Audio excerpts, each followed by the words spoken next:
Welcome to Constant Struggle. I'm Nick Watson. And I'm Bree Watson. Welcome to the Constant Struggle podcast, a podcast where we talk about the struggles balancing life and art. Yep. I'm Nick Watson, a writer, a scribe. God, that felt dirty right away. I liked it. Okay. I got a short story that was published once upon a time. There's two of them. I cannot remember the other one, and I think the publication went under. So you can look for my little story, The Drone Room in the Apocalypse Chronicles, available on the Amazon. Yes, good. And I'm Nick's sister, Bree Watson, a comedian, also writer, improviser, producer, co-owner of Improv Niagara, and farmer. And yeah, well, a little bit. I got many. Farmer. I've got tomatoes. That's what I got going right now. And raspberries. Oh yeah, they're done for the season. Oh. I feel like people don't hit the P hard enough on those, or at all. Raspberries, yeah, raspberries. Yes. This is episode number 72 of the Constant Struggle podcast. We're going to be talking with Alan B., another comedy producer and writer and improviser. And that's a super fun chat coming up. But before we get into that, Nick, let's do our little catch up, shall we? Oh, God. Does this bring you anxiety now, Bree, asking me this the last couple months? No, it doesn't bring me any anxiety. Does it bring you anxiety? It was making me question things, I think would be fair to say. But I've done a little bit of editing. Yay! Yeah, and it was actually quite pleasant. I didn't get to it last night because we had a baseball team party, pool party. That was fun. And it was just completely zonked after that because it was outside in the roughly 1,000 degree heat. My God. The sun. Well, at least you were in the pool, or you got to go. No, I did not pool. The kids were in the pool. The parents were pounding beverage. There you go. That's how it works. You were you were staying hydrated one way. Yeah. Well, that's exciting. It was fun. Somebody on the team have a pool kind of thing? Or? Yeah. Nice. That's exciting. Did you also have a game, or was it mostly just No, that we got a game tonight. I gotta finish up work at 3:30 and hit the road for Scarborough. Yeah, that's like across the GTA. The Toronto. Yeah. Okay, so you did some editing, and what project are you currently editing to remind our listeners at home? Oh, the NaNoWriMo book I did 2 nanos ago. Okay. And it's a horror story set in Niagara Falls. Ooh. Part of a trilogy. So book one. That being said, I went to the Screaming Tunnel this weekend. Oh, no, I don't. I think I can't remember if I put that in my story or not. Well, I think I did. Good. Yeah. How'd you find it? What do you mean? Google Maps. No, I mean, sorry. Did you enjoy it? It was fun. We went in the middle of the day because we had some friends who were in town from Toronto, and these friends are particularly interested in ghosts. The ghost. Ghosts. Excellent. Yeah. But the only time we were really available to take them out to see, because they came down from Toronto, they took the GO train, so they didn't have a car, and the tunnel's a little bit out of the way. We told them like in the middle, like farmers' fields and stuff. Basically, yeah, in Niagara Falls, kind of on the border of Thorold. So we took them there and explored the tunnel and had a lot of fun. We screamed in it, and Dan lit a lighter, and it didn't do anything. So I don't know. We didn't encounter any ghost type stuff, but it is a really cool tunnel. Mm-hmm. Is the lighter meant to go out or something? I think you're supposed to bring a match, and the match is supposed to go out. Okay. Who has matches anymore? Yeah, right? Right. I don't know. Anyway, but it was cool to go. I had never been before. I'd only heard tales of this tunnel. We also did a ghost tour with them of Fort George, which was cool. Niagara Lake one? Yeah. Yeah. I haven't been there since high school, maybe elementary. Yeah, they took us. Yeah, I remember they took us. I feel like I was in cadets when we went, but maybe it wasn't. I remember a musket demonstration not working very well. Which is probably accurate. Yeah. And now I'm stabbed to death. Yeah. Well, History. yeah, so anyway, well, that's cool. So you're working on your horror, and the idea is just editing it and eventually releasing the trilogy. Is that right? Yeah.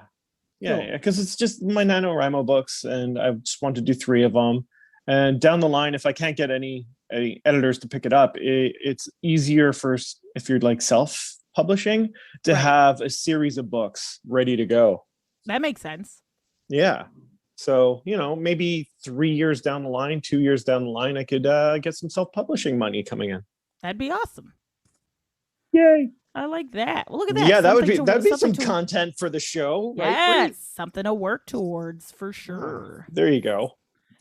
Cool. I could be the guest on our show. We'll talk to you about your stuff. Yeah. That's neat. Okay, great. You got some. How about you, editing done. Bree?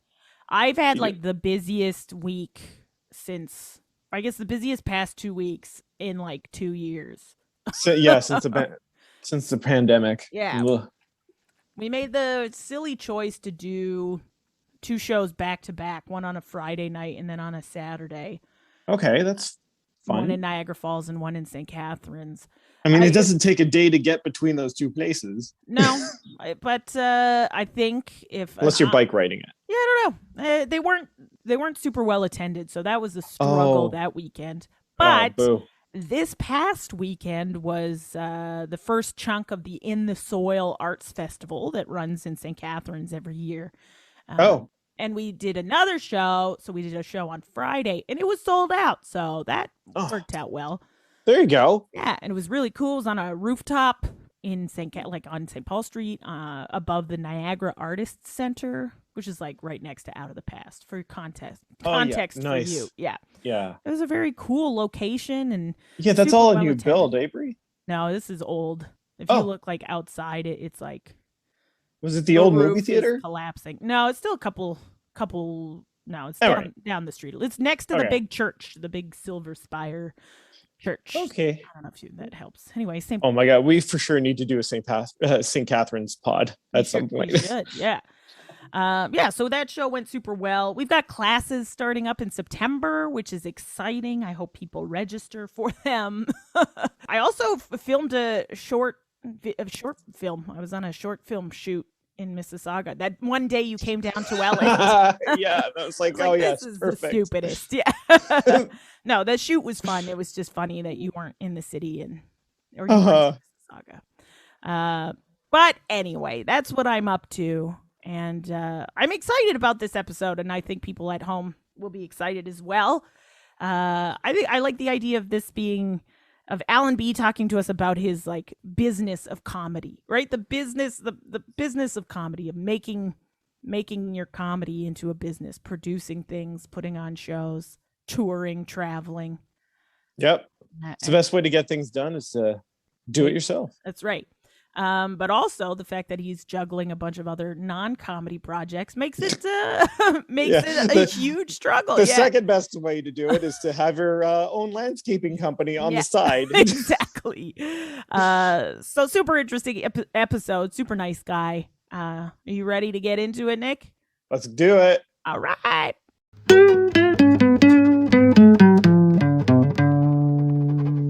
We're here with an incredible actor and producer and comedian, improviser, sketch writer, the works. What don't Alan I do? B. Alan B. Give it up for Alan B. Oh, Alan What is up? Belerique. What do we do? There was a time when it was like Belerique I know. B, which is Alan. I went by Alan B for years. I know. Mostly because of Facebook, and then it was like sort of a self-fulfilling prophecy where just everybody called me. Yep. I had my name on Facebook as Alan B to kind of prevent people from work from finding me, because I had a Joe job, and I would post crazy stuff all over social media. This is before people got canceled and stuff. So you just make jokes that you look back, you're like, ooh, that's probably not going to age well. Yeah. But anyways, actually it was more for the first time I thought of it as I'm getting right into it, I guess, but went backpacking through Europe, and I was in Amsterdam, and I was like on shrooms and like getting high, whatever, and I'm posting all about it. And then people from work are like, hey, Alan, having a good time? And this is before it was all legalized. I'm like, you know what? I don't know if I want people from work having access to, so I switched to Alan B, long story short. And then what a pain in the ass, though. You can't just enjoy yourself in Amsterdam without no, I people know from work everyone's being like judging. "Ah." Yeah, exactly. Ripping loads of heroin. Right. Living my Can't do best heroin in life. peace anymore. Exactly. Yeah, Uh, and then it was actually to continue that story, just to like get a little button on it. I years later, after doing improv, or shortly after, went to the Herald Festival in New York, and going across the border, I so green, didn't even know I shouldn't be saying that I'm doing this. So they're like, "What are you doing?" I'm like, "Oh, I'm going to Herald Fest." Blah blah. Like, what's that? I'm like, it's an improv, sort of festival. And they're like, "Okay, you're technically not allowed to do that." And I'm like, "Oh, I'm not getting paid or anything. This is just."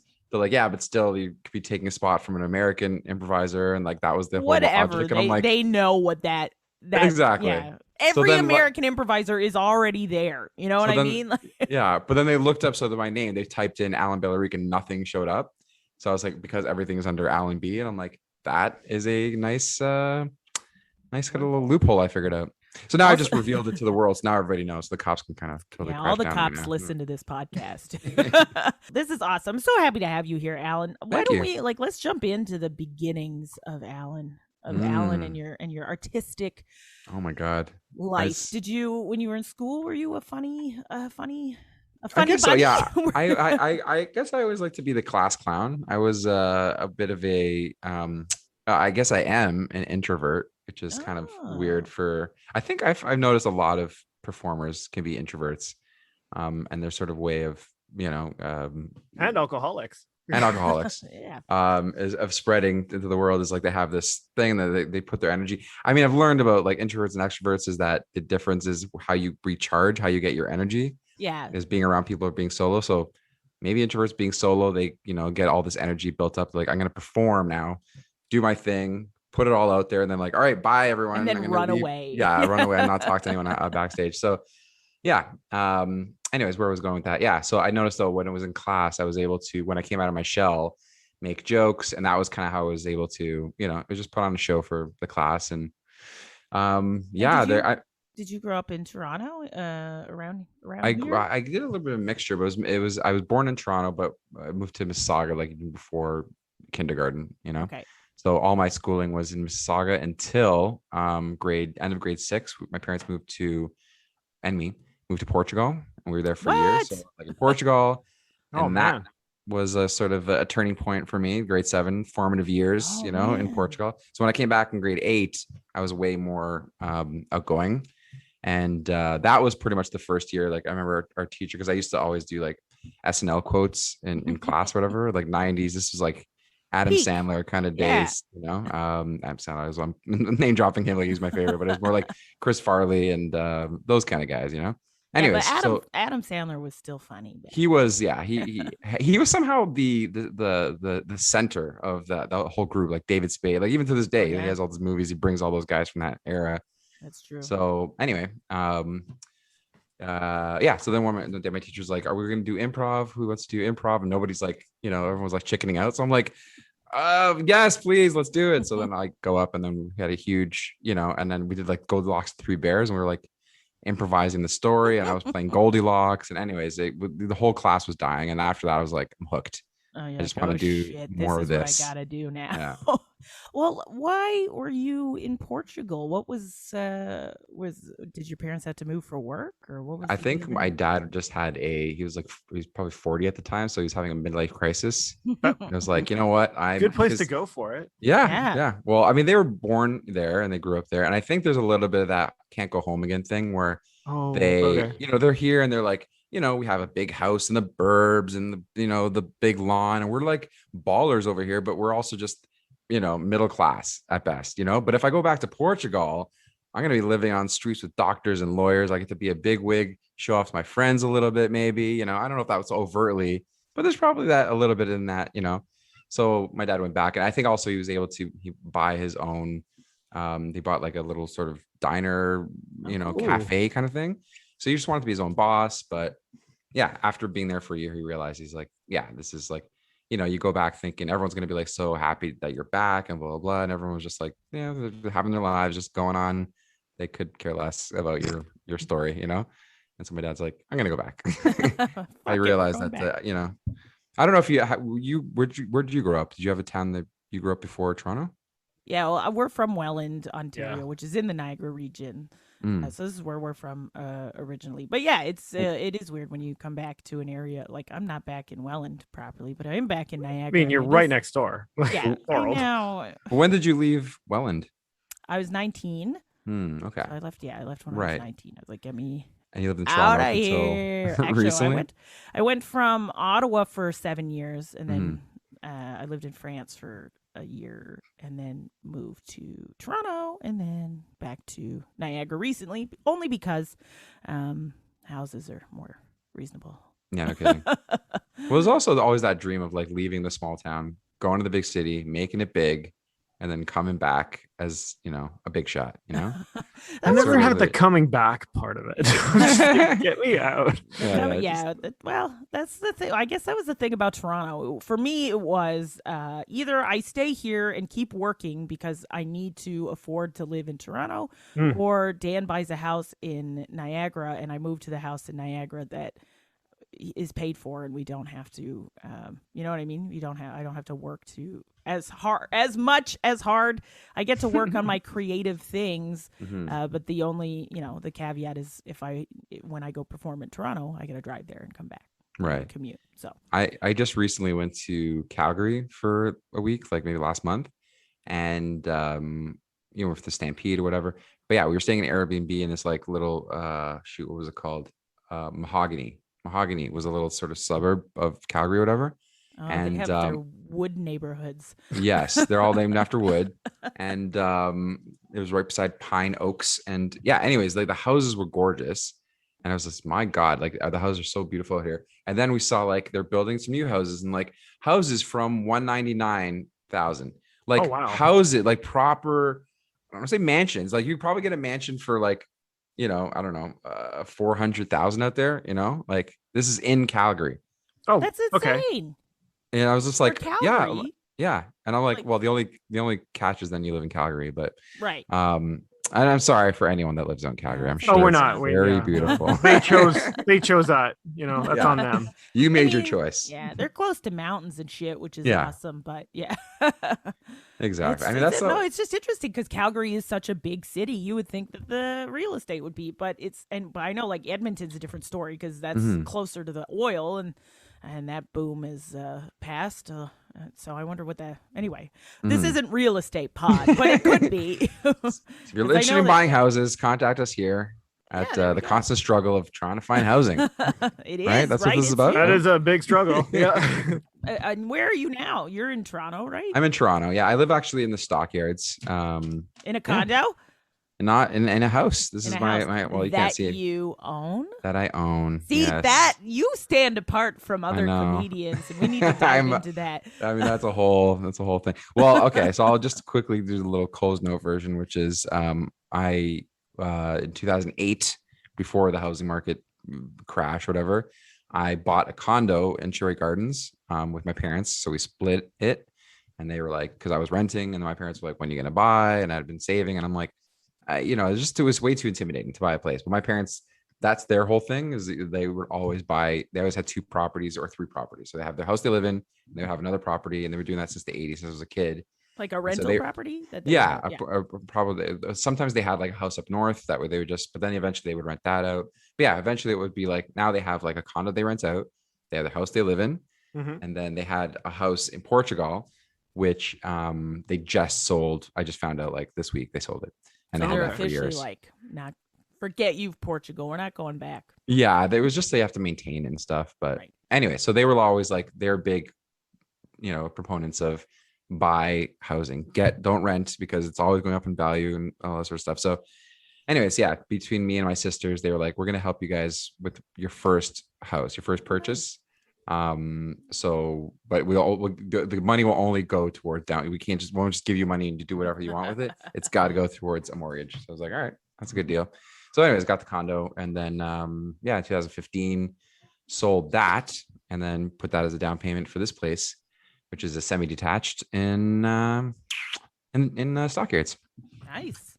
Stockyard up and coming, or is it? And then eventually, I know it's sort of, yeah. I think by the time I move out of here, because I don't know if you're familiar with this area, they have the Stockyards Village, like Nations and all that sort of good stuff.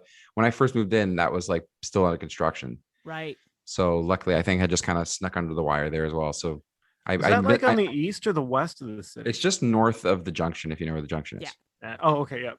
Yeah. So west. Yeah. West to north. That's a great part of town. Mm-hmm.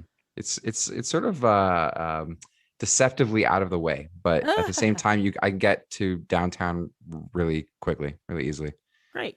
So it's cool. You're on a subway line or bus line or? Yeah, Keel. Okay. So perfect. It's like, yeah, you go basically down Keel. Anyway, so yeah, and that's basically how the subways work. You know, you go to the subway and then move around. Yeah. Yeah. And that's awesome. I mean, it's so rare I think definitely for our performers. But you also said you had a Joe job. Let's rewind a little bit. I feel like I fast forwarded a little bit too much. Yeah. So your class learning clown, all about me. You do improv. That's the point, right? Yes. That's the struggle. It's funny that since you were talking about this, and I'm on this very appropriately named podcast. The reason, and this is going to be the weirdest, most privileged thing to say, I guess, but the reason I own a home is so I can continue being a comedian in the city, because you know what I mean? Like otherwise it would just be like, it would be too much pressure to like rent, forever. Like I would have to buy something, That's and why I would have I'm to, here. Yeah. So I'd have to get out of the city to own something. But I don't want to live out of the city, because then I know if I do that, I'm not going to be doing comedy anymore, Gotcha. No, you're going to be commuting. Exactly. And I'll just give up because it'll just be too much of a hassle. Yeah, I see what you're saying. No, I mean, if you off hours. If you can do it, I'm like, more power to you, honestly. And I do love seeing people pull it off, because it kind of gives me like hope that, okay, maybe, I can move to, I don't know, Hamilton or Barrie or whatever. And the Hamilton scene is booming. I know right now. So many Toronto people move to Hamilton. I don't know about Barrie. I don't know if they have a huge comedy scene. I mean, they have a comedy scene in Hamilton, I'm assuming, right? Hamilton's got one. It does, right? For sure. Yeah. So that's kind of like what I would love to do is what the Improv Embassy did, in Ottawa. That's right. Yeah. Like those two guys, they were out here in Toronto, and they were just like, another couple of improvisers, and they're like, screw it, we're just gonna go to Ottawa and create an improv hub. But and we'll be now. Are they back? Yeah, they moved back to Toronto this summer. No, but that was different. That was circumstantial. The reason they came back is because they have 2 kids. Right. And they want to be close to their family and stuff, which I get. Yeah. I can imagine also, like, after this pandemic, that like a lot of that stuff was impossible. Like here in Toronto is impossible. Never mind. Yeah. When you're at the small town, like, it's not Ottawa's a small town, but Ottawa it's not Toronto. Feels like a small town. Yeah. Even though it's actually pretty big. Yeah. Because it's only got that one little downtown strip, which is so bizarre to me. But there's like, yes. However, there's like, there's a little village. Yeah, there's like a couple little communities that are like awesome in Ottawa too. Like on Somerset, there's great little restaurants and bars and stuff. And then on Bank Street, all the way up on Bank Street, there's some, again, and in Westboro, there's a bunch of like little communities where you could do, or little neighborhoods where you could do stuff and people would go out to. But yeah, the main touristy like hub of Ottawa is definitely the market. Right. So market area.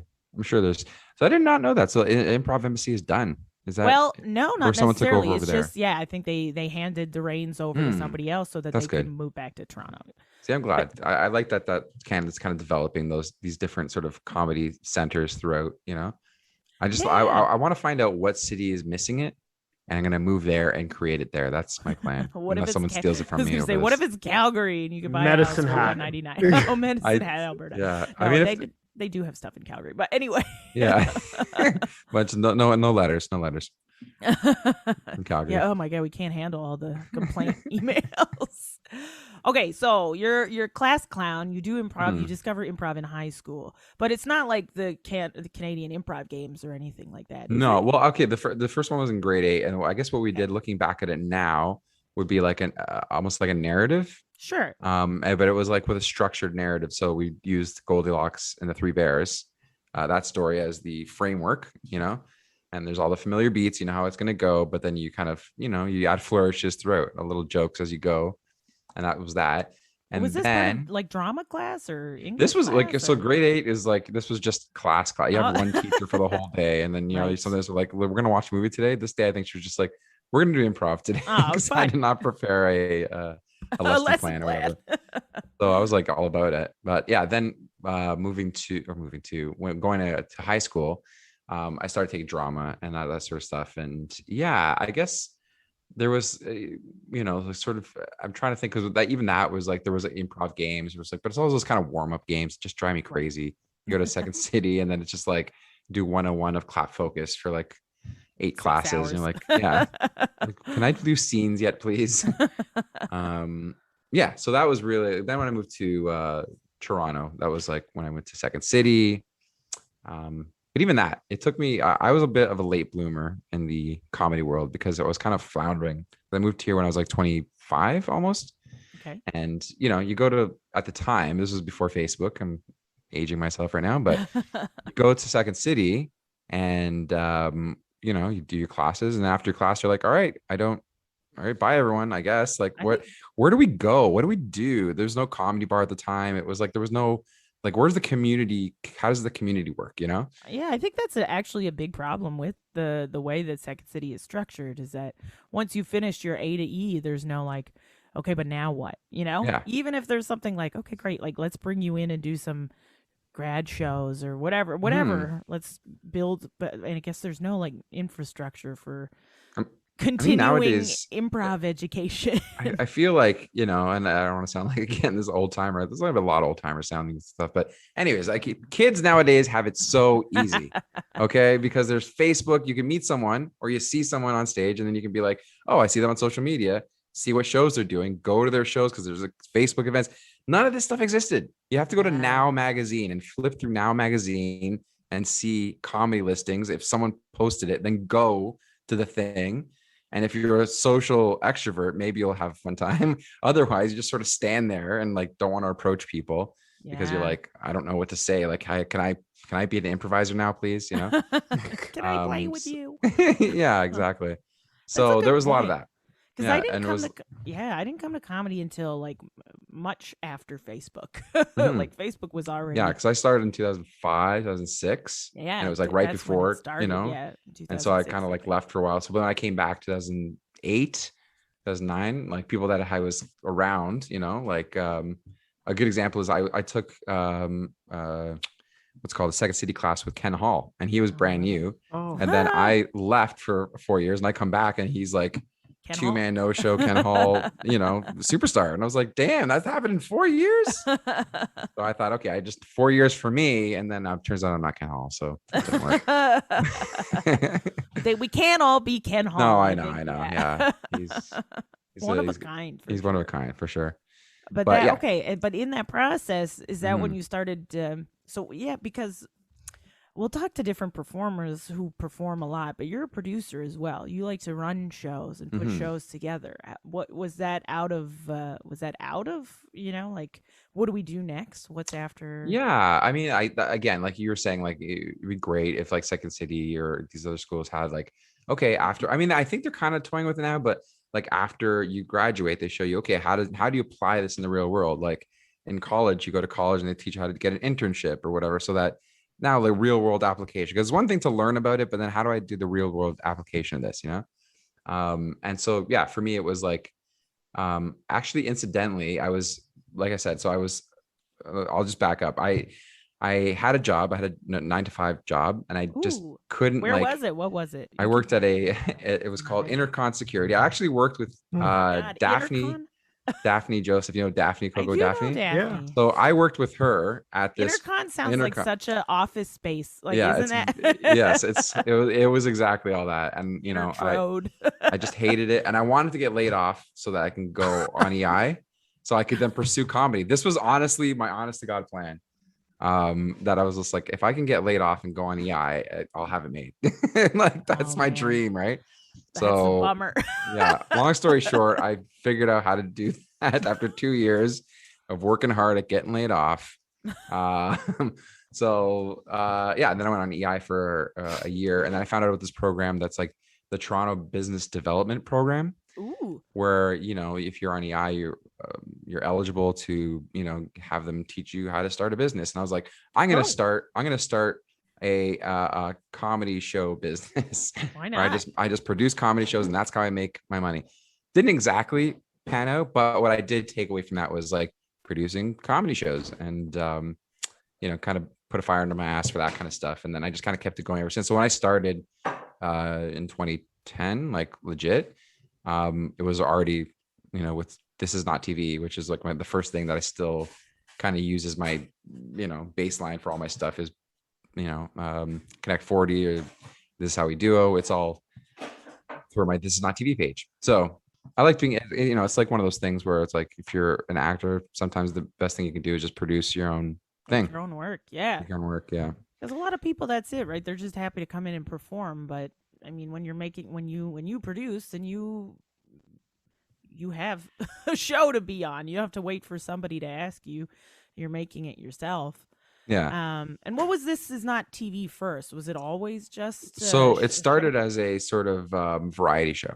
Like that was sort of the idea of like some of the, and it was actually, you ever watch the Gary Shandling show, or was it called Gary Sanders, Larry Sanders, whatever it's called, but that was basically, it was a talk show, and then you see behind the scenes, right. So I wanted to create something like that, and that was what it was initially, and then it changed to variety show, and then I kind of did like a 2.0 version in 2016 with some people from the community, and we did it again, and that was like the more refined version that I was like, this is kind of what I wanted to get to, but it never took off, like in terms of finding an audience. But I still believe that if it had found an audience, it would have been a hit. Where were you performing at? We did Comedy Bar in the cab space, and I had no idea how to promote. That was one thing I know how to produce. Promoting is like the little things a bit tricky for me. It's a beast. Mm-hmm. Yeah. Because there's just so many people out there like promoting, and there's so much noise, Yeah. And like, how do you cut through, Exactly. I mean, Bree, you cut through. Yeah, exactly. I mean, you have so much stuff going on, Bree. Like you've, and this, this is where it's similar. Where I enjoy doing. It started as like, I'm gonna produce stuff that I can play on, and then eventually kind of became like, after I did Connect 40, it was like, sometimes I wouldn't even play on the show. It'd just be enough people, and I'm like, I'm just gonna be the host.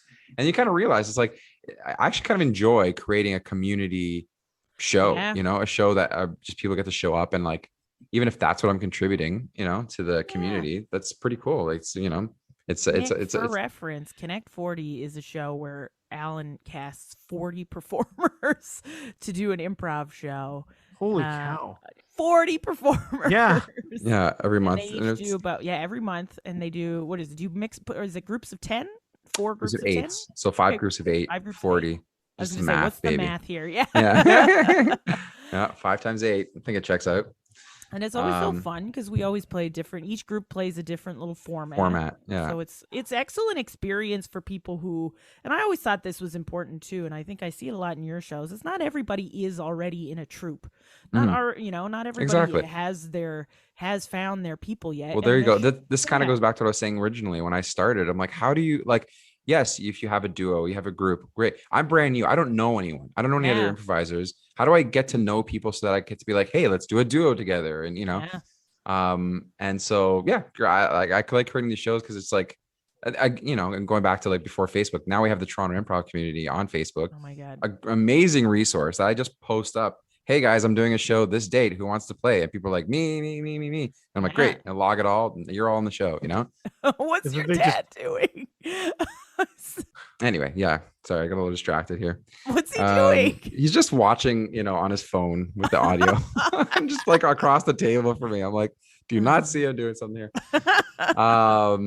Yeah, he just came to visit at perfect timing. They've been in Portugal for the last 2 months. Oh, nice. And then so this is the first. They came back, I think yesterday, the day before yesterday. So do you still have a lot of family over in Portugal, like cousins and? I mean, yeah. I mean, a lot of us moved over here, but we still have basically my dad's side all lives over here. My mom's side is all still in Portugal. Cool. Okay. And whereabouts in Portugal? Close to the water? Well, they're on the islands, the Azores, so they're right in the middle of the water, right in the middle of the ocean. Ooh, that must be so nice. I know, it's very beautiful over there. It's like a shot. I went there a couple of years ago, and you're driving around like the mountains, and it's like I feel like I'm in Lord of the Rings. It's like so crazy old, beautiful, like, and then you just look everywhere you look is just water and ocean, That sounds amazing. I want to be But- there right now. Sorry, where were we before I got rudely distracted? It's okay. We're in Portugal now. Now we're Oh yeah, we were talking about building space for community and how important that is. I like that. I was saying something about the Connect 40. I do enjoy doing. I really miss doing that show. I want to do it again. Doing it online was cool. It was cool to kind of, after the pandemic started, like still trying to figure out, okay, how does the Zoom version of this work? And Yeah. did you do I've Kisses done Comedy at Improv? least- Oh, I did a couple, and then they were like, the first one was very well attended, and the second one was less attended, and the third one was Right. so sparsely attended that I was Mhm, like, okay, I get it. We're done with online stuff. You just wanted to try it the one time. Yeah. In case it was fun. Yeah. In case it was fun. And it was, but not fun enough for you to commit to doing it every month. Right. I mean, I respect Chili was doing a Chili- show every week, which So is consistently. amazing. Yeah, Chili's, he deserves an award for that. Yeah, seriously. Yeah, he was Let's kind make of him a keeping the little community award. a thing. Yeah. You know, And definitely, like, because there are a bunch of people who, went Even away Duo- for a bit. They Duo didn't. Derby. Oh yeah. Yeah. Oh, and Kirk too. He's been running this I show know, for he's, the like, past like killing year and a it. half. That it's- show's amazing too. Oh. Like Yeah. it's so well produced. And he Yeah. actually, Kirk, helped me produce the online version of Connect 40. Yes. Because he's he's got the Zoom account and he's got all the technical skills, He's a and tech he's like, wizard. yeah. So that was we fun. spoke to Kirk, Nick. We spoke to him recently. He's the school teacher. Yeah. Nick takes notes. What about? Do you have questions for Alan at this Well, point? nothing show related. I just want more Portugal information because I'm stuck More here what? in Mississauga and Oh boy. it sucks, but I want to go to Portugal now. Yeah, no, tell me about Also, it. Nick lived in We- Scotland for no. a number of years, so Yeah. that European connection is. Oh, I weird. miss Yeah. Yeah, and I'm sure Scotland's really beautiful as well. Like, Yeah, I definitely want to go back. Like I said, my parents just sold their house. Like I found out like 2 days ago, and I was already planning. I'm like, this year I gotta go and stay for a week at the place. Yeah, it's gonna And be now I have- relaxing. Yeah, and now I have a month because I guess it's be gone in a month. I'm like, I have a month to go. Do And it. right now, it's like it's so hectic. But Oh. either way, even if I miss that house, I can just rent an Airbnb. I do want to go. Yeah. It's still cheap over there. It's still a little bit of an undiscovered gem, the Azores.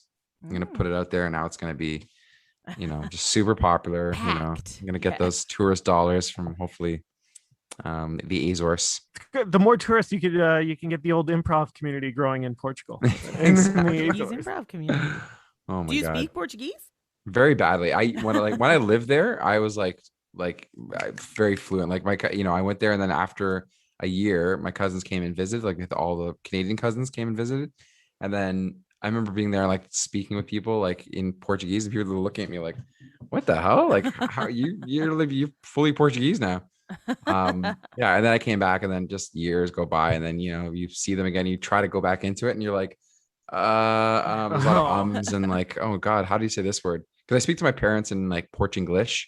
Like I'll have Portuguese words until I can't think about the Portuguese word, and they'll throw the English word in. Oh yeah, we're They try to do familiar that with the Fringlish.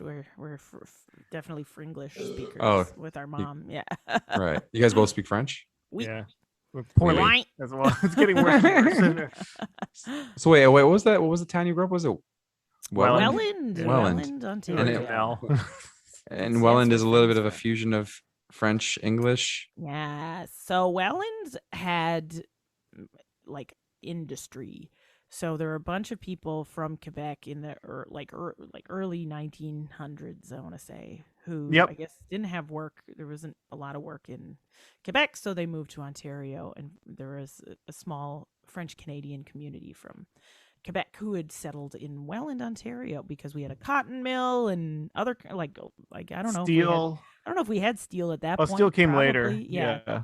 But so now Welland is one of these communities where by law we have to, or we are allowed to have government services offered in French and English because the percentage. There's so of many folks French who people there. Exactly, because there's so many Yeah. French people. So similar to Toronto, but we have a higher percentage. Toronto just has so many people that they Yeah. have to offer services in French as well as English. But Toronto in the has rest loads of Ontario. Portuguese families as well. Oh yeah, Little Portugal. I used to live Yeah. in Little Portugal. I live in the Stock area, just north, a little bit north, and it's like near Rogers, if you know this area at all. And yeah, when I moved here, it was like we saw so many houses, whatever, and this was finally like a really nice house for the price. Sweet, snuck in. Only after I moved here that I realized it was a hardcore Portuguese community, because I'm go around and I'm telling my cousins, like, you know, that are more Portuguese than me, the where I live, they're like, oh, like you're in the little Portugal, and you're such a pork chop, and I'm like, I had no idea. I don't know, maybe it was just like attracted to it, the vibe or something. Like, there's something here that I recognize. It's it feels like chicken, home. It's the Barbecue chicken. It's barbecue chicken. Yeah. Oh, that's great. So it gets pretty crazy during the World Cup, I imagine. Yeah, well, we're just even on St. Clair, there's like Little Italy. There's like a Little Italy, and then recently Italy won the Euros. Soccer. The soccer. Such a big sports guy. Actually, I just recently, like I went to like a month ago, went to like, you know, we went downtown to like the club district. I haven't done clubs in like, I don't know, a decade. Like ever since I'm doing comedy, it's just like, but I was with some friends, they're like, oh, let's go. I'm like, whatever, we'll go to a bar, have a drink. And you know, don't get into the ones we want to. So now we're just like walk, because the place is packed. Everything's like reservations forever. I'm like, this isn't gonna work. So like we're walking down, and then I pass the one place and I see the guy that I recognize from high school, and he's like all suited up in front of a club, and I'm like, dude, I know you from high school, right? And he's like, oh, and I start like, yeah, Peter, blah blah. He's like, oh yeah. He's like, where'd you go, Xavier? This and that. And I'm like, he's like the owner of this club. And he's like, yeah, come in. I'm like, okay. So we go in, and he's like showing me around the club. Who you like, know, man. Yeah, that's all you know. This is the best part though, because of how much of a sports guy I am. He's like, so he's trying to show off his club, blah blah. He's like, oh, here's you know, he's a good friend of mine. I'll introduce you to. This is Morgan Riley. And I'm like, hi, how you doing? Cool. And then after you know, just like know who I'm talking to, and leaves, and then I'm done the conversation. He's just like, you know, just a defenseman for the you know, Toronto Maple Leafs. No big deal. Anyway, then he introduced me to someone else, PK Suba. I'm like, yeah, that one do you we know know. who? That Okay. one we know. Yeah, that one, you know, don't know who he is either. I'm like, he's like, you don't watch hockey, do you? I'm like, no, sorry. So I felt bad. He's like trying to like, you know, he's trying to like show off a little bit. I'm just totally failing. I'm like, sorry, I don't know anyone. Do you have But I'm any like, come comedians? yeah, Come exactly. here. Yeah. I'm like, you can come to my this is how we duo show. I have May Martin. You don't know May Martin? No? Okay. Guess you don't watch comedy. I No feel like big PK deal. Subban would be fine with improv comedy. Right. Okay. He's so I handsome. love how you guys even know. This is just how bad I am. I feel like What's everyone funny knows. is we're Canadians fans, so that's how we know PK. Yeah. He used to play for the Habs. Yeah, There the you other go. guy sounds like, is that a hockey player? Yeah, The the name's first kind one I of didn't know, familiar. because he's a Leafs Yeah, player. I We think don't know. he's from Vancouver, because he was saying Oh. you're from Vancouver, so he's probably also got drafted. Fair. Yeah. That's exciting. But that's Mhm. cool though. You got to spend a night in the club, even though you know, without a reservation. It's all Exactly. Yeah. So who you know, or who you went to high school with, like, Right, exactly. Just going back to like what I was saying, like finding small towns I can start a improv community. I just love exploring small town. I mean, small town, like from my perspective, like any city outside Toronto is a small town. Right. Like going to like, Wellington has 52,000 people. That's a lot. yeah, people get, Small like, town really offended. Mississauga. Yeah. Yeah, exactly. Mississauga being the one exception, I guess, where it's just like I just felt like that's hardcore burbs, you know. But yeah, like even I went to like Peterborough last year Yeah. for a couple of days, and then learned about the lock. Do you know what I'm talking about? We have 7 locks, so Okay. whatever. I don't even know what the hell. I was like, I feel like I'd heard about it, but I'd never seen it in real life. So I was like, okay, this is you just You come travel down to through. Niagara. I will show you the locks in Niagara. You will be impressed by them. They are an engineering. These are the ones that say they wonder, lift the but boat feat. up, right? Yeah. Yeah. Hydraulic locks. Yeah.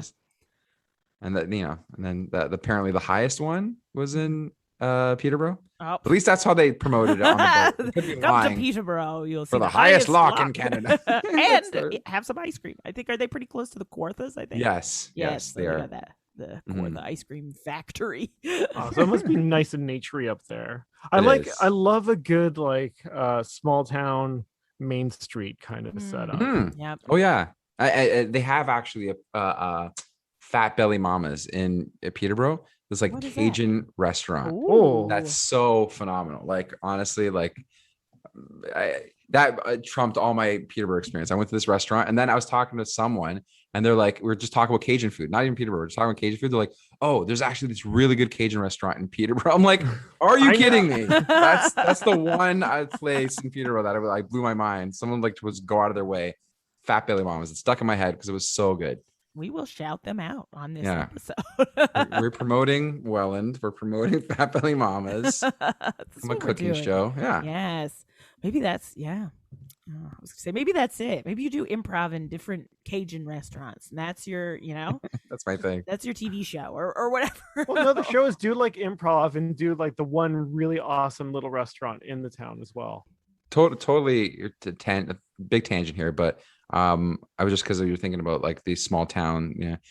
Right before the pandemic, I had this idea, this notion that I was going to produce my own thing.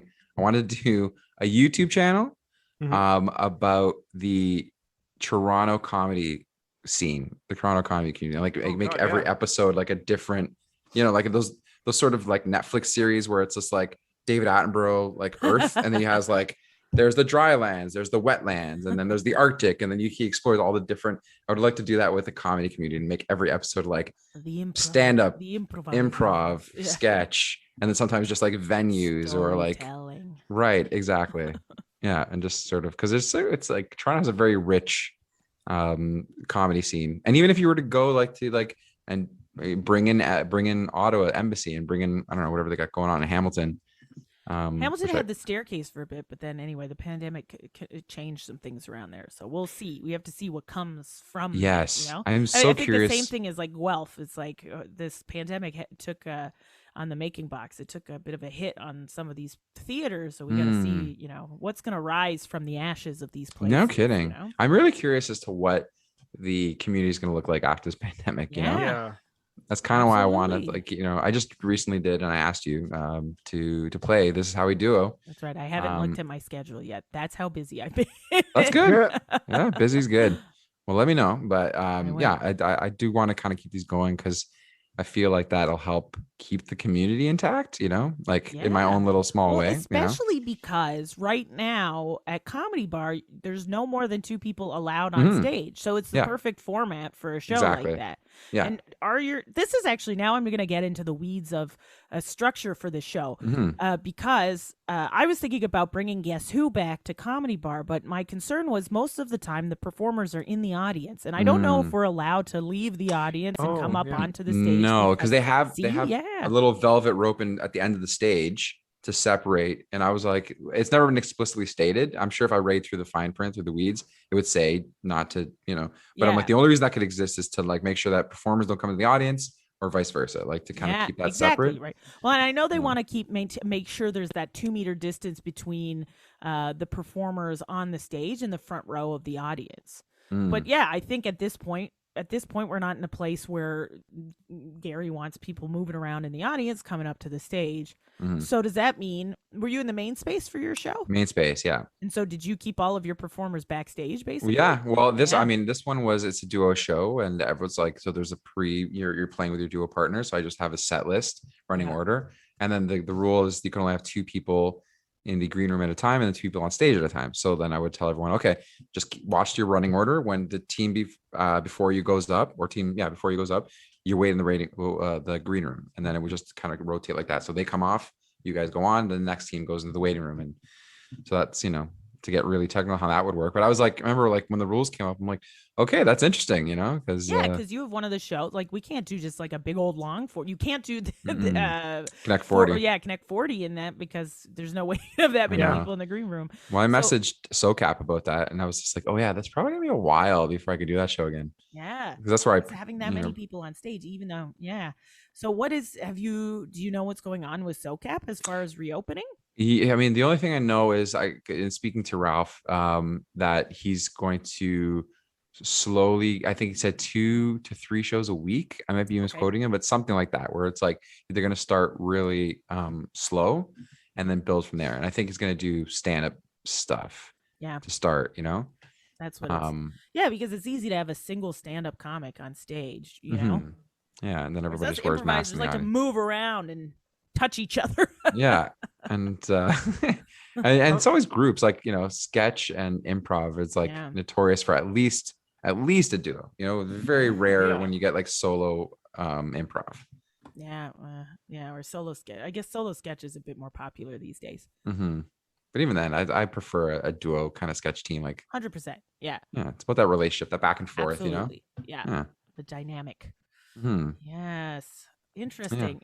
So there, there's stuff coming, and it's great that you offer a kind of show that is, that offers audiences some improv in a way that, in a way that stand-up can't, but that Right. it's still safe for this current phase of the pandemic, where we can Right. have two people on stage. I mean, that's sort of like going back to what we were talking about before, is like, creating a space where it's like, yes, like these are brand new people or they don't know where to go. But I also like to invite, heavyweights, people who've been doing it for years, like seasoned veterans, whatever, to play on the same show. So it's a little bit of for the audience, it's a mixed bag, but also like the people that are performing, they get to play with people that they look up to. And that's it, right? You should be able to you should be going to see those shows. And the fact that you get to play a show with somebody who, with Ken Hall, let's say. Exactly. That's huge, right? You go back and you tell your classmates, hey, I was just on a show with Ken Hall. He's Exactly. amazing. He's so Yeah. good.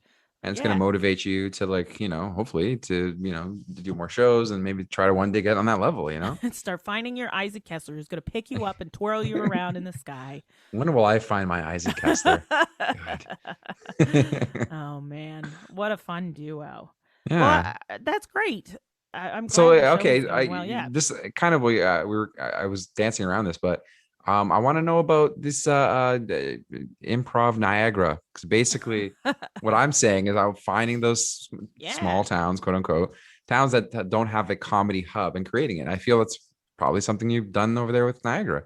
Yeah, well, I have a buddy down here in Niagara who's been doing some improv like all throughout the time that I've been away. She did a show, her name's Dina, and she did Dina Senior, and she did shows for a while. They had a show called Niagara Soaps, which was basically an ongoing improvised soap opera that they would play in Port Dalhousie, which is in St. Catharines. And she did a lot of murder mysteries, which I think when people are like, oh, improv, there's a huge amount of improvisers who do murder mysteries as well. Personally, not a fan of murder mysteries. Right. Was that like the dinner theater though? Because that was murder fun. mysteries are always dinner theater. Yeah. Too. Yeah, you go there and I never experienced a murder mystery, I'll be honest. I am curious to see what it's all about. Yeah. It's pretty great, and you get to eat. Right. I like both. A lot of people love them. Personally, not a fan. Mostly because they're always like, okay, this woman's costume is. We're doing a show this time, and there's the skanky woman, and there's the it's just like. Well, it sounds to me like you want a better written one than makes sense. Yeah. Right. So maybe that's where you come in. You just like I haven't seen a dinner theater that I've enjoyed. I'm going to produce one that I would like to see. Dinner theater. There you go, Bree. All right, great. I've got my next project ready to go. So many projects. Hosted at like a shawarma place. Oh, delicious. We do know a awesome shawarma place that we could probably get to cater. So let's do it. So Improv Niagara came because when we moved down to Niagara, or originally we moved down to Niagara, I was like, well, let's bring one or two shows that I do or one or two casts or groups of people that I know in Toronto, and we'll put on some shows in Niagara because we know some venues, and we can, we could try to get Niagara audiences to, see, watch, experience improv because when we were there wasn't a ton of improv. There's improv at Brock, and so that's like very much here at university, and you do improv with other kids in university. There was a troupe that had started to do like regular performances, but again, that was very much catered. I think it was very much catered to Brock again because they were all Brock graduates. So we wanted to do, something like I wanted to take what I had learned in terms of short form and in terms of long form and sort of blow up Niagara audiences' minds. Nice. That's it. Actually, the main thing was like, let's do the first time I really was like, okay, well, let's do this. So I'd moved down here. It's like, let's do a regular monthly show that's beer prov-ish in that people can vote and people can get hammered and enjoy a show and just sort of party and interact with us. And we just go up there and be big short form do some big short form energy, and that show was actually very successful, and it ran up until the pandemic. And even during the pandemic, we brought it online for a bit, and it was, it sustained, itself. People were watching, which was good. But every once in a while now we're trying to experiment with new shows, new venues, new things, as we become a bit more established here. So we don't have our own venue. We perform originally we performed at a place called Mate Cafe, which is in St. Catharines. We started doing some more shows at a place called Camp Cataract in Niagara Falls. So how would you describe what you guys a group, or are you guys are the classes? So the classes just started last year, which was interesting because I was like, well, let's teach some new improv to people too, because that's something when I was a kid, I would have loved to have learned improv, but it wasn't available. It was like you did a bit of improv if you went to like take theater classes, and I was already taking dance classes, and my parents were like, that's enough, Yeah. But it's like improv you do in theater is different than improv just for improv's sake. So we're like, we'll teach a bit of improv, because I've got quite a bit of experience teaching improv by now.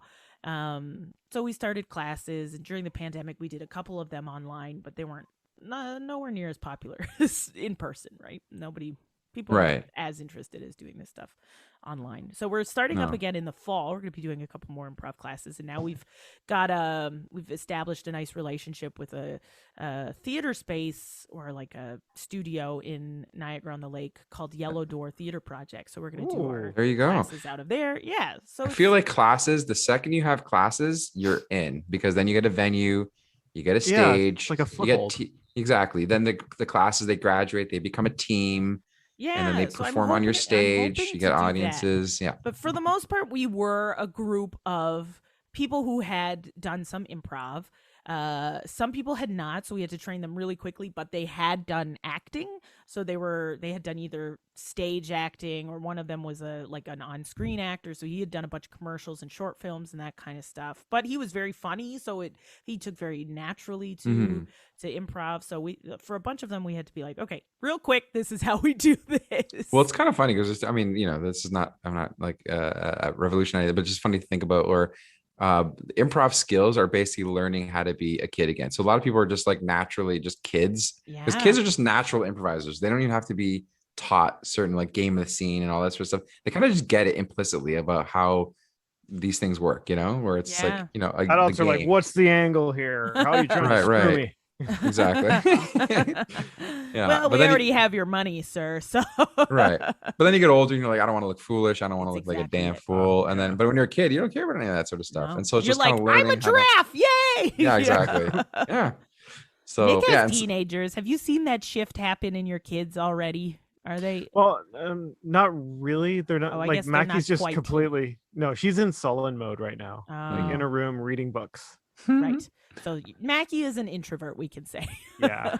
I have a nephew, and he just is 14 now, and it's so funny seeing, because now I see him every few months, whatever. So every time I go, it's like he's a little more teenagerish, And just the last time, it was just like very like, hey, what's up, blah blah. And I'm like, hey, what's up, man? And then we go out, and I'm like, I'm ridiculous in public. I don't really care anymore. And he's always like, man, embarrassing, get embarrassed. Like, I'm like, dude, what do you care about these random people, what they think, But I guess it's inevitable. Get to that certain age where you have to like, you worry about what people think and how you're perceived and all that sort of stuff. And then that follows you for so long. Yeah. And I feel like there's like a freedom that comes once you start working with the people who are, and I say people, I mean like I've worked with more women than men in this age category, but once women hit like 50, 60, and it's like, fuck it, let's do it. Exactly. Yeah. But it's so kind of funny that sort of journey that we take, where it's like as kids we don't care, then you get into your middle life and you have to care about your image and what you and then eventually you pass over that again, and then you just don't care anymore. Yeah, those are a hard couple decades when you have to care so much about everything and how you look and how you appear and blah blah blah. Yeah, how you come across. Yeah. Yeah, I guess. And then, ironically, is like when you stop caring is when you're actually, people will warm up to you in the first place. When you're too worried about all the other stuff, people are going to be more standoffish. You're not going to feel like you're getting, you're being genuine or whatever it is. You're not going to be happy about it, essentially. Yeah. Yeah, because you're always like, let me fit into this box. Yeah. When you're like, stop trying to fit, then you're just like, you burst out. Yeah. Burst out of that box, Nick. And then when you're yourself in a place that isn't accepting of you, you're like, oh, I don't need to be here. Bye. Hey. Oh, you guys don't get it. Okay, I'll go now. Right. Yeah. Just don't apologize. You'll eventually find your people that way, you know? I like that. Mm-hmm. I like that a lot. The next territory of the podcast is usually when we ask. Oh, yeah. I think that's where we should go, Bree. Okay. When we ask what kind of struggles have you faced along the way in your improv, in your performance career, or even currently that you're dealing with, that you're going through? I mean, this is kind of I'm always kind of curious to know about other people's deal with this as well. So I've always been curious to kind of come on the show and talk about this, I guess. But like kind of like I had hinted at, like buying this place was like my version of like, I need to stay in the in the city so I can keep going. But yeah, I guess that's the sort of struggle for me, is finding that balance of like, how long do I do this for? You know what I mean? Like there's one part of me that's just like, why do I need to stop? Yes. Yeah. But there's the other part of me is just like, at what point is it sort of like my not using my time to the best of its ability? Is there something I could be doing with my time that would be better suited? That's interesting. Yeah. You should follow up on that question. Yeah. So I mean, that's I guess one of the struggles. Like I was doing stand-up for about a month, and then I had a whole bit where it was just like I own a landscaping company, so that's how I make. There's another thing. Yeah, which we haven't even touched on. I completely forgot about, but that's a huge factor. And the reason I ended up buying, so I just bought this. It was like a turnkey operation off of a friend of mine, ex-friend now. Oh no! I know, mixed friendship and business, but bought the business off him and took over. And that was just so I could keep, because after, like I said, I was on EI for a year. Then I did the business development program. Then I learned, all that sort of stuff. And it was just like, yeah, this is going to keep me, alive by the skin of my teeth until hopefully something breaks out in the acting world and I make enough money that I can live off of acting. Right. Didn't happen. So I'm like, okay, I need to like extend that bridge. I got to give myself a little more of a runway here. Right. So I bought a landscaping company with the remainder of all my monies, just invested it all into like, okay, this is at least can generate income for me. And I have a lot of time off in the winter. I'm not, as busy, so I have more time to pursue this sort of stuff. I was gonna say, do you also do they shovel as well? Is it landscaping? So there's snow removal. I do that in the winter as well. And that's Are you Mr. Plow? I'm Mr. Plow. I'm Mr. Grass and Mr. Plow. And then even buying this house was just like, because I had a garage, and it was like that was another thing. Was storage was a huge problem, because I had all these machines now and where am I stored and blah blah blah. And then it was just like, okay, if I buy a house that has a garage, that eliminates some of it. I'm still in Toronto. I'm upgrading, all that good stuff. So basically, it's this long ass struggle of like me trying to keep all this stuff going so I could just keep doing comedy and performing and all that sort of stuff. I mean, it's interesting because you own the business, right? A lot of people in stand-up or in comedy in general are working, 9 to 5 or whatever hours for somebody else. Mm-hmm. So, I mean, it's interesting. It's an interesting twist on it that you own your own business. So hopefully you can make your own hours. Well, I do. And that's sort of the idea of doing it of that way. But it's always that sort of struggle.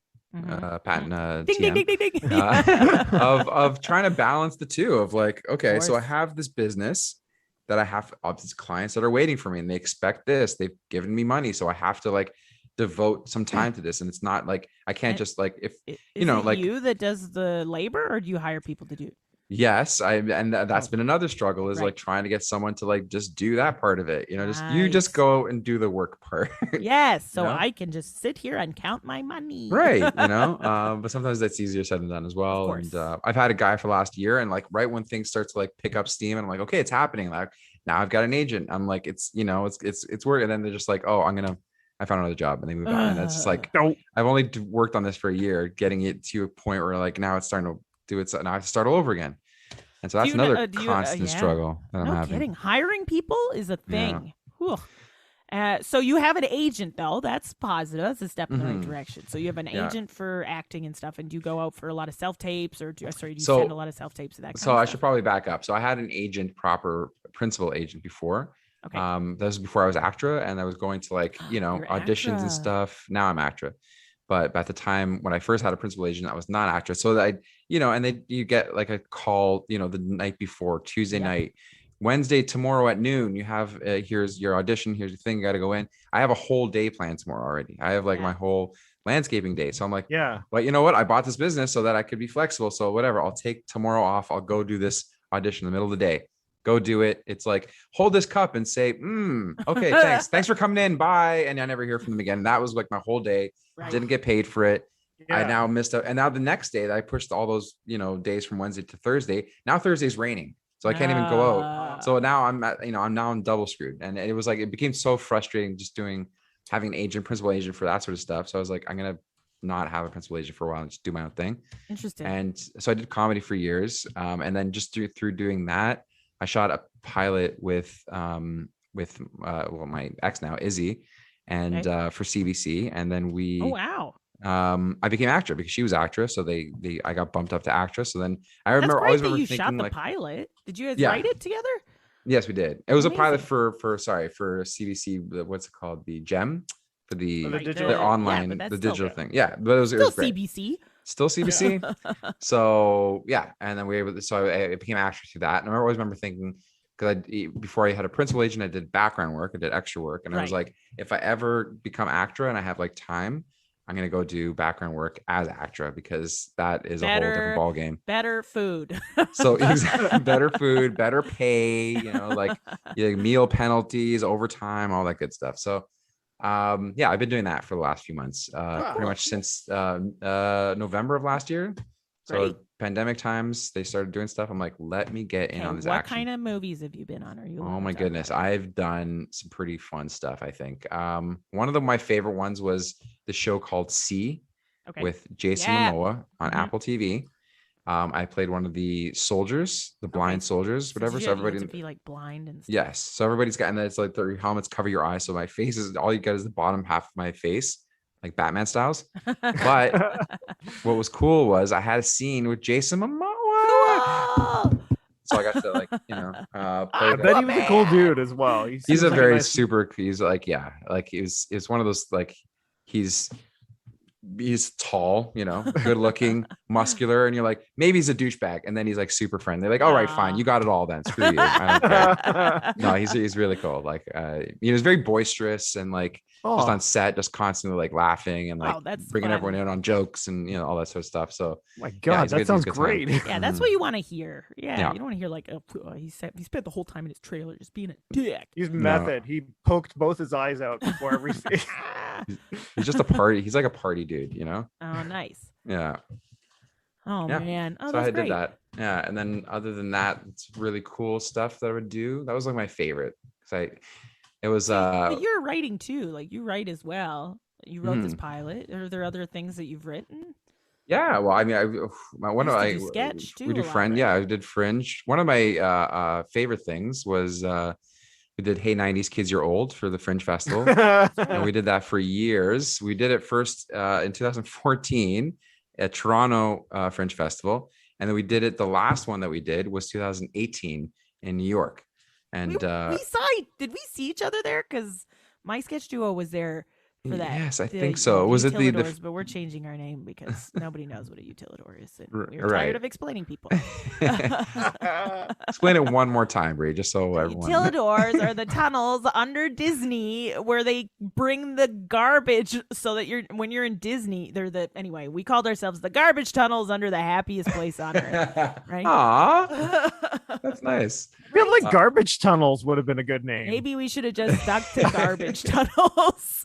Very literal. Oh, you mean like a utilidor? Get out! Get out right now! I love that.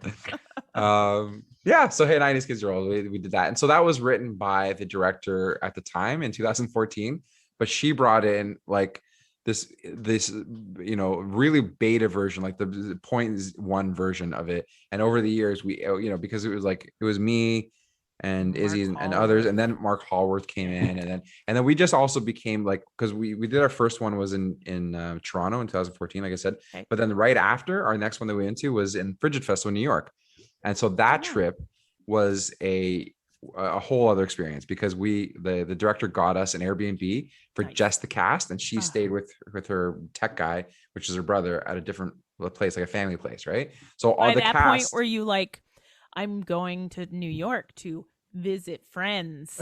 Yeah.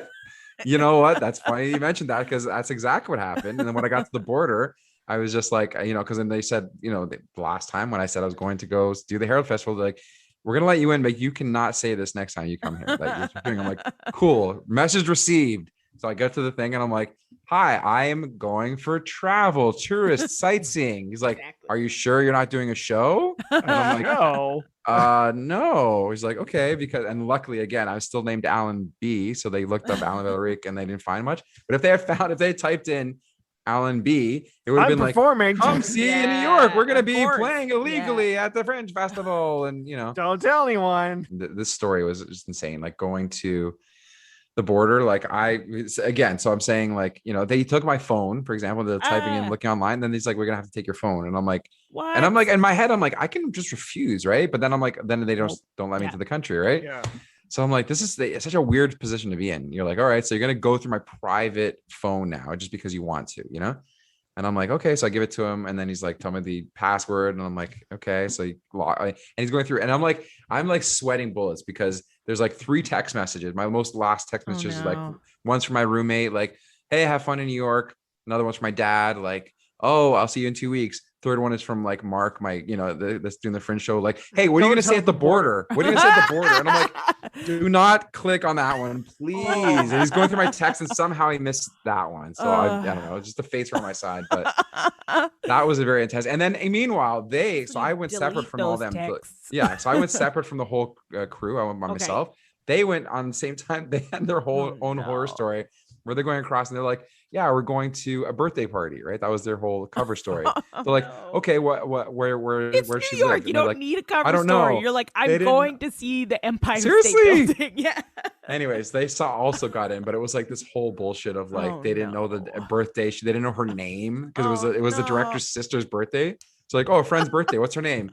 I don't know. What's her name? Shit, I don't know. Guys, it was like brutal. Amateur hour. Seriously, it was embarrassing. They tell me, I'm like, how? And then the best part is like the director gave us like different props to take. So we're going to New York to do like a huge Fringe play. We're bringing all this stuff, right?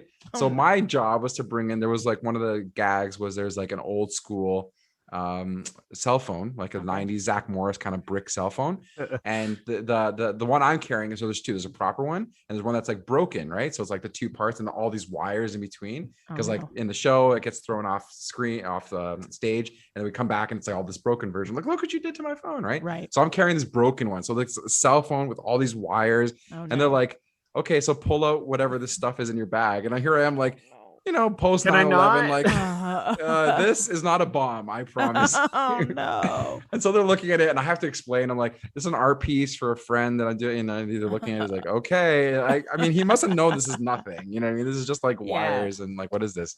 So, but it is funny stories, though. I remember the fact that I crossed the border is amazing. I have no idea how I still got away with it. I had no business getting across the border. Oh, man.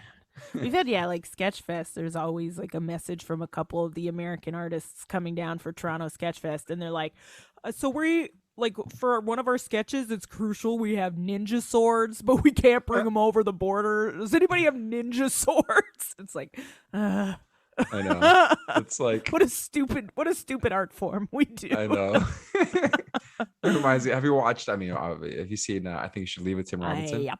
Sure have. He the whole coffin flops, whatever. Oh my god, it's so good. He starts going into like, I was watching an interview on Seth Meyers, whatever. And he's just going into like the, like they were talking, Seth Meyers talking about the audacity of sketch writers to like write a thing, and they're like, all right, now figure out how we do this. Exactly. And there's like all these dead bodies flopping, and then one of the things they had to like, they had to get rid of was because I had written into one of the bodies falls out of the coffin and rolls down a hill and crushes a bird. And then we're like, and then the director's like, how are we gonna do that? Like, just have a trained bird. No, don't look, stay right there. Then I was like, all right.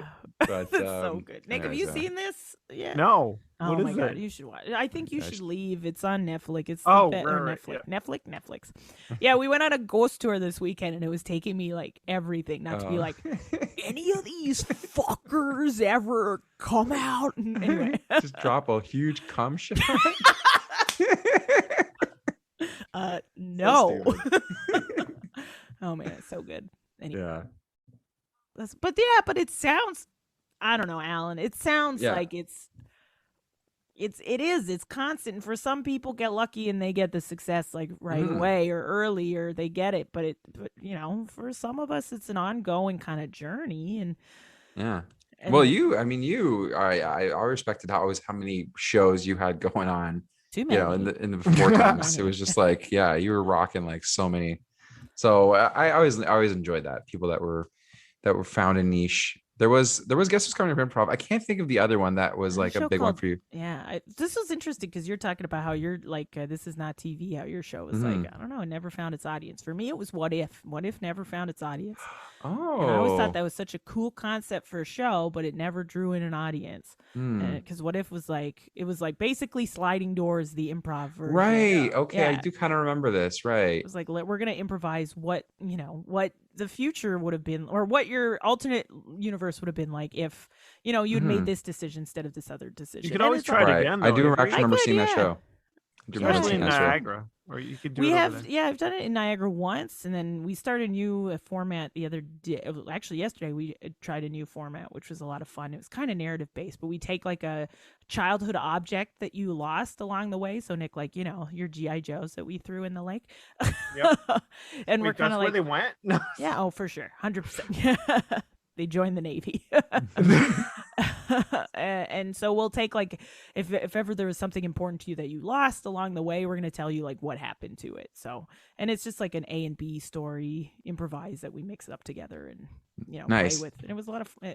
I remember the other one you did, actually. I just remembered it was one at Second City. It was the duo show. Propaganda. That's it. Oh man, that was also a fun show. Yeah, that show was a lot of fun, and it came out of do you remember the Second City long form program? Yes. Were you ever in the long form program? I was. That's how Truman Chipotle became a thing. That's right. You were on Truman Chipotle. Are you still doing Truman Chipotle? No. Those guys stopped beginning of 2018. And did you? That was interesting, that era for me in terms of. Because did you go into the assembly afterwards? Because we were a house team. That's right. Yeah, we were grandfathered in. Which none of my teams ever were. I think that honestly, like, and this isn't like to sort of put anyone down or anything like that, but because there were so many great teams, and I don't think Truman Chipotle was like a standout per se, right? I think we were just as good. But I think the reason that we honestly like got grandfathered in is because I would and like all of us, but my whole superpower was like, I'm going to produce shows. So I would just produce the Truman Chipotle shows, and I think that kind of gave us a little bit of a little more cachet in terms of maybe from Assembly's point of view, like, okay, if we're going to bring teams over, Truman Chipotle's got a big sort of thing going on. They're like active in the community. And that's, I think, one of the reasons that we were able to get grandfathered in with some of the other teams that, because there was other teams that were great as well. But they, I think a lot of people, I know when I do teams, I'm like, let's produce a show. That's sort of my first go-to. And it's strange for me because for me, that's super obvious. But there's a lot of people like, no, let's get good first, and then we'll produce a show. I'm like, it's the chicken and the egg. How are you going to get good? How do you get good? You this kind of like is trial by fire. You have a show, you're going to have to get good. People like, who do you assume is going to come to these shows? You know what I mean? Exactly. Especially when you're starting out. It's not like going to be occupied by 1,000 like scouts. You know what I mean? It's going to be people who are like drunk on a Tuesday and who are like, what's the comedy? They're in the wrong theater. They thought they were the exactly. I thought I was thinking exactly. So like, this is where you're supposed to cut your teeth. On these.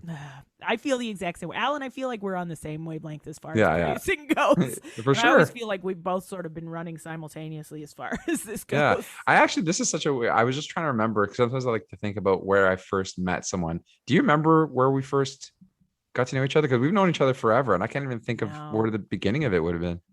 Maybe it was this Not TV show that you produced. It might have been, and I might have done. I don't know. Yes, you know what? I think I kind of do remember. You used to have Eggs Are Pursued by a Bear. Yeah, with Jillian. Yeah, with Jillian, right? Yeah. And I remember having a show where I did. This is not TV, but that's when it was like the variety show kind of era, right? And I think I remember I had one where it was the show, right? And all the guests were people that had produced shows. Yeah, you had a show, and then I had Calvin Ball had a show on it, and I had Sex T-Rex. Oh, yeah, that would have been a good night. That was a fun night. A good bill. I was really happy with that show. Yeah, and and Best of Friends. That was it was a pretty stacked show. Yeah, that is. And I was going to say most of these people are still doing stuff, if not together. At least like we know, like Oliver individual Ball is doing stuff, and Quentin I think is still doing stuff. Anyway, it's so I don't know. It's a long game we're playing, Alan. Nick, I've come to like reference. Exactly. I've come to list accept that certain thing. Like, look, nobody that's Connect 40.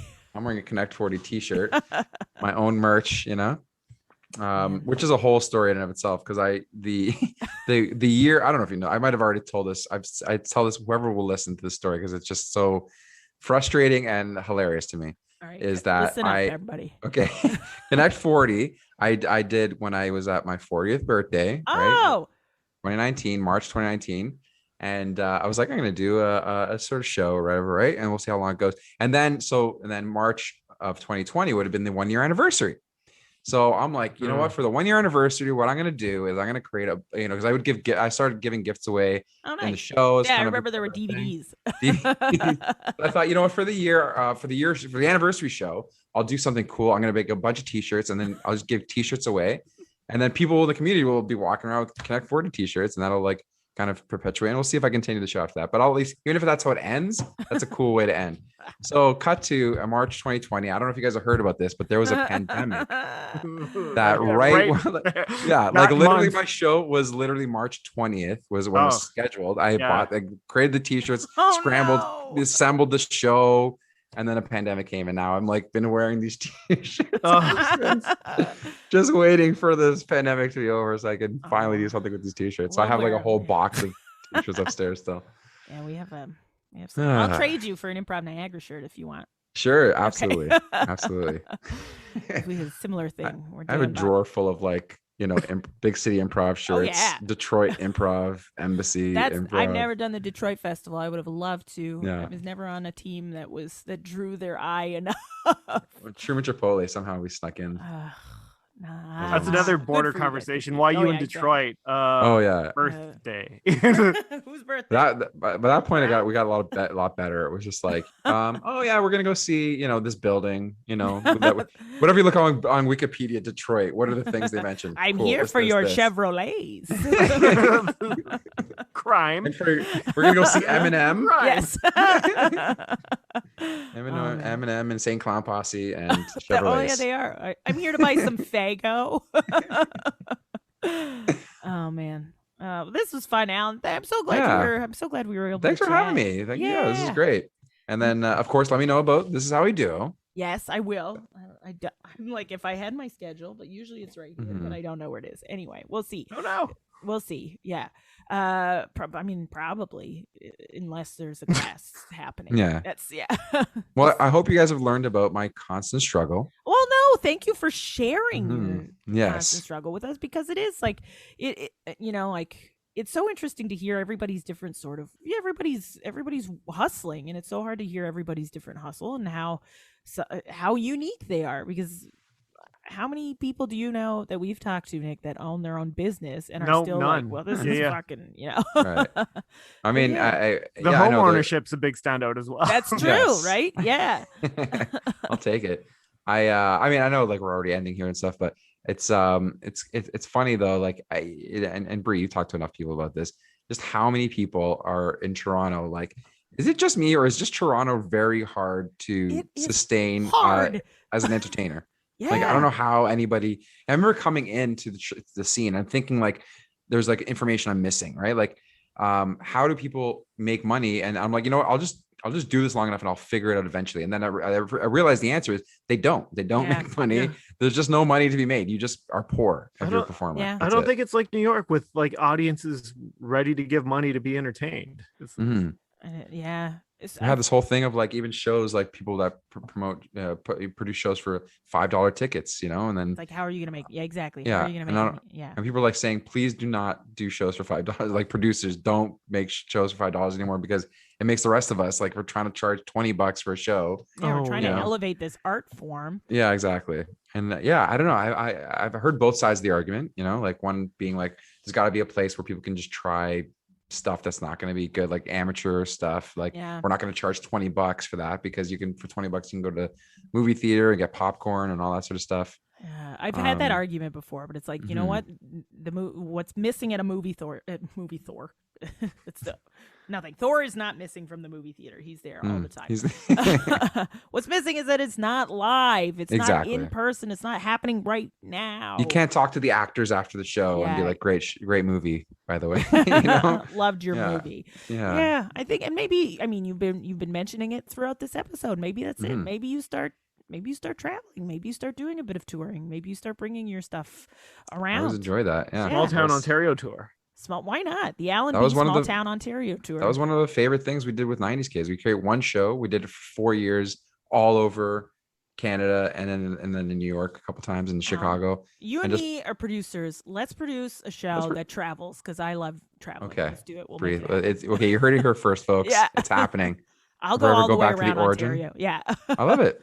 Let's do it. We're gonna make it happen. I've never been to Thunder Bay. Let's do it. Yeah. I've been I drove through Thunder Bay. Thunder Bay is actually really nice, but there's all these like there's Sudbury, there's North Bay. Yeah. There's I have been to Sudbury. Yeah. There's Sault Ste. Marie. There's all these little towns up there. Let's figure it out. We're gonna make some. Yeah, let's do it, Alan. I love it. I'm on board. I want to travel. Okay. And then get some YouTube content about the best restaurant in that little town. The best Cajun restaurant, specifically. Okay, the best Cajun restaurant. Which you will eat because it's too spicy for me. Oh my God. I'm such a baby. Why does this taste burnt and spicy? I don't know. It tastes like I just want some milk and crackers, please. Can I just get a mayonnaise sandwich? No, just let's see, a slice of turkey and that's it. Oh man, Alan, this has been great. It's wonderful to chat with you. Thanks so much, Bree. Where can people, if people want to look you up and find you and follow all your great projects? Well, I mean, the thing I would say right now, is September 20th at Comedy Bar, 8 p.m. The next This Is How We Duo show is happening. Live improv comedy. And then keep your ear to the street, to the internet for the next Connect 40 show, because I am talking to Ralph about that, but that all depends on when there's more t-shirts. Than t-shirts, people, please, someone just take a t-shirt. I just can't wait until there's more than 2 people allowed on stage. Don't get me wrong, I'm grateful that we're able to do 2 people. That's amazing. But yeah, I'd love to go groups again, big old groups. Those are fun. Yeah. But either way, in the meantime, I'm very happy about duos. And if you will come check me out at This Is How We Duo on September 20th, we're going to have another banger of a show. Woo! So it's going to be pretty amazing. It's going to be a fun show. All right. Well, we'll link all of this information in our episode, and we'll make sure people know where to follow you and your projects. Love it. Thanks again for joining us. And do you mind saying "struggle on" with us? This is how we end all the episodes. Of course. Here we go. Struggle on. Struggle on. I feel like I nailed it. I nailed it. Bye. Later.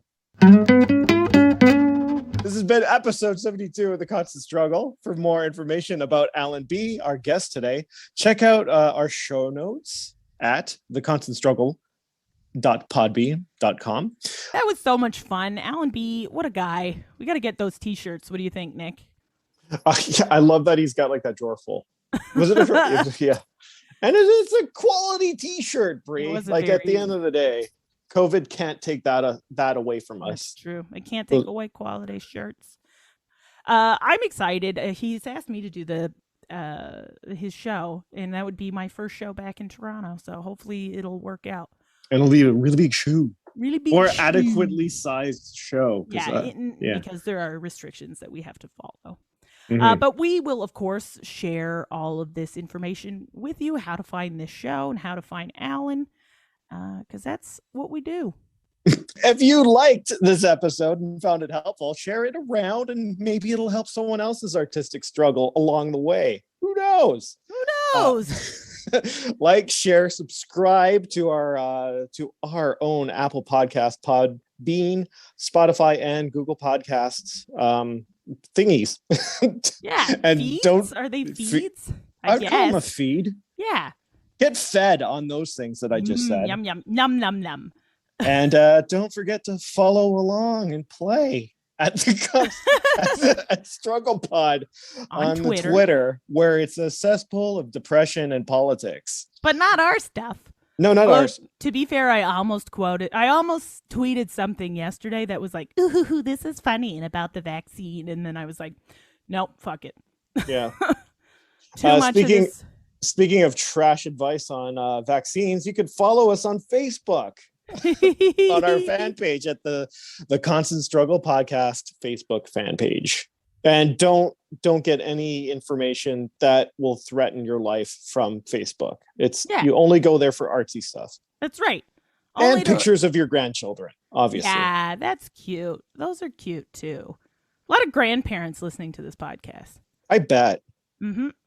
They're like looking back at their lives as rich boomers and thinking, if only I had not done any of that successful stuff and gotten into improvisational ballet. That's where the happiness would have been. Thank you for listening and struggle on.